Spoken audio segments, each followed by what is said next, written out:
have a project coming up in Maharashtra, Shirpur. We had given toilets to there were no toilets in the village, nearby village. And we had, as a CSR activity, we had given few toilets to the villagers.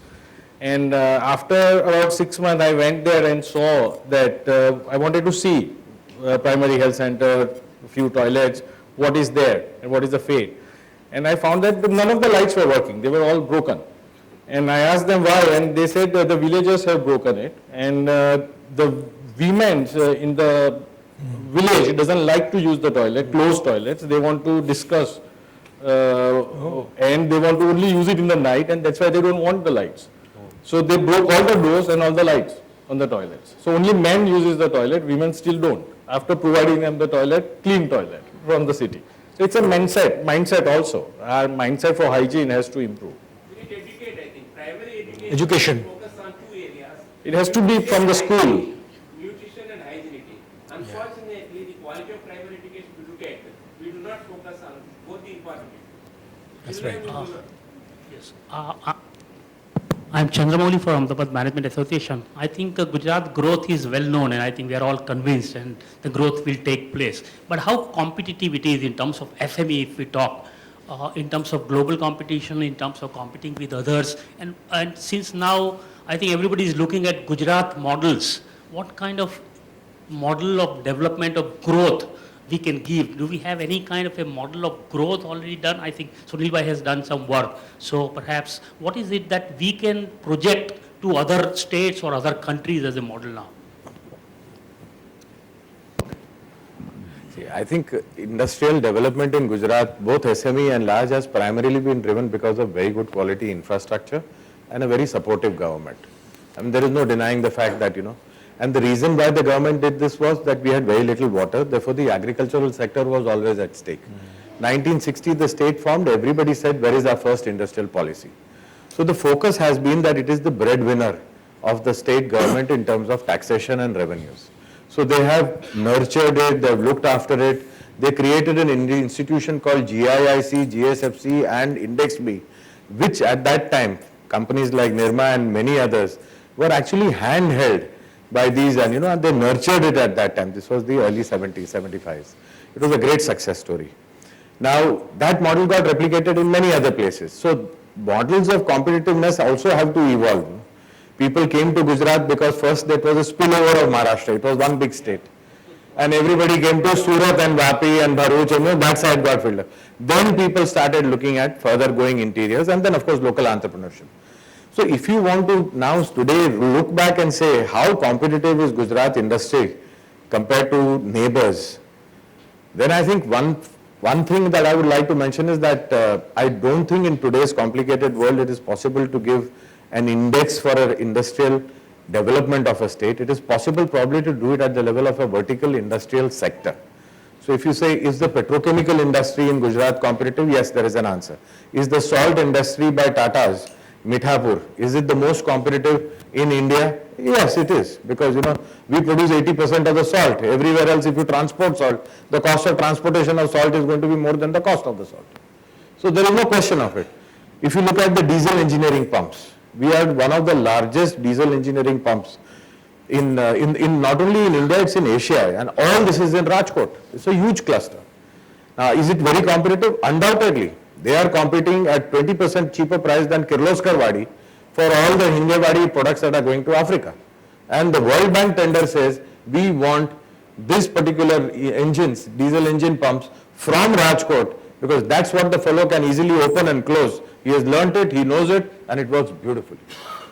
So there are several reasons for competitiveness, and I think cost is not an element. People think of competitiveness as only cost. It is an important dimension, especially if you're doing B2B sales. But the moment you have a human interface, like a customer, a whole set of parameters open out in terms of building customer relationships, loyalties, after-sales service, and a whole set.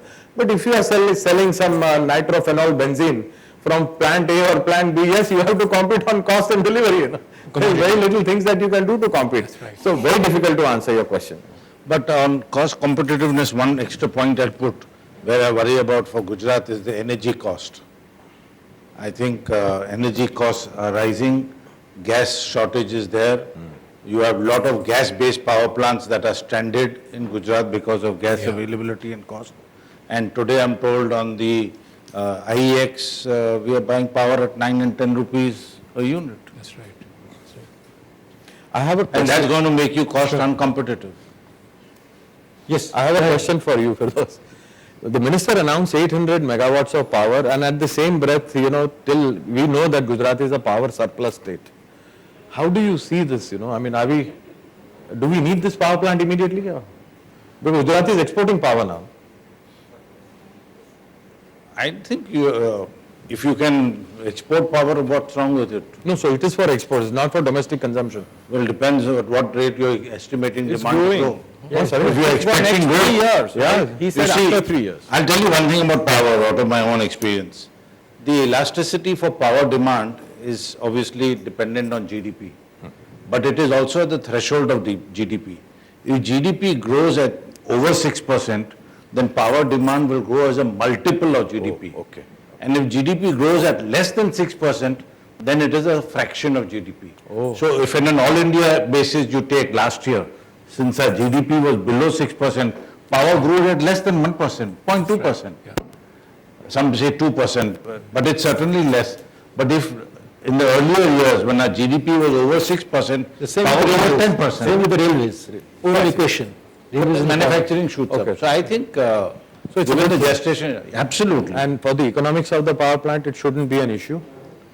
Well, it depends on what primary energy you're utilizing, because you don't have much coal deposits, gas is a shortage, hydro is not there, so that's your basic. So locating a power plant in Gujarat, how viable will it be? To answer his question of competitiveness of power plants. Get cheap coal from Africa, it's a straight line. I think 15 years ago, I told the Gujarat government, you should look at Africa, east coast of Africa more than the east coast of India. Mozambique and other places. Yeah. That's right. But right now, You get the coal, let the state bring the coal and give it. for example, Torrent Power and many other companies are basically the primary source. Adani's is in Australia, and Torrent That's is at the looking- wrong end. and You are Torrent is losing- looking at Indonesia. You're coming around. Just go straight, take a ruler and draw a line, it's easy. Okay, if there are no other, one more question, and perhaps one question after that, and then we'll close. My question is to Mr. Pankaj Patel. Has the time come, when industries should collaborate with the universities, like Mr. Modi also mentioned in the Vibrant Gujarat last, that to work on the R&D front where we are lacking a lot, should the industries and universities come together, and work together for the better R&D, like it is done in Israel, where the industry, most of the R&D is done through the universities. So universities also get a fair share of reward from the technology that they develop, and at the same time industries also get benefit of the same. So this is a question which is always debated about this industry academia interaction and doing research. The problem is, do our university have environment to actually do work on innovation, and does there is an accountability on both the side if that some kind of collaboration is being worked out? That's a real challenge, and today I see it clearly. But I think it has to ultimately happen, because I think some of the breakthrough research would always happen in academia than in industry, and there is always an opportunity to do so. Unfortunately, our universities have not risen to this. Most of the university is busy in politics and not really science and academics. And I think the moment that shift will happen in universities, you will see research happening also in and collaborations happening within that. So, for example, some of the fine institutes like IITs, at least few of them, not all of them, you really see there is a lot of industry academia interaction happening, a lot of projects coming out of it. Things are happening. If a university rises to that level, I pretty much see that will happen. But it's both sides. It's industry has to go forward, and also academia has to join hands. Professor Raghuram, you have a perspective on this? Yeah, I mean, I think rightly our university system, partly maybe politics, partly legacy. I think most of our universities were started as teaching institutions. And in fact, if you see even right at the time of Nehru, the idea that research will be done by research-specific institutions and the whole CSIR and all that, actually between teaching and research is tremendous synergy. And that's how knowledge creation, knowledge dissemination have to go together. And we have to work really hard at bringing about this.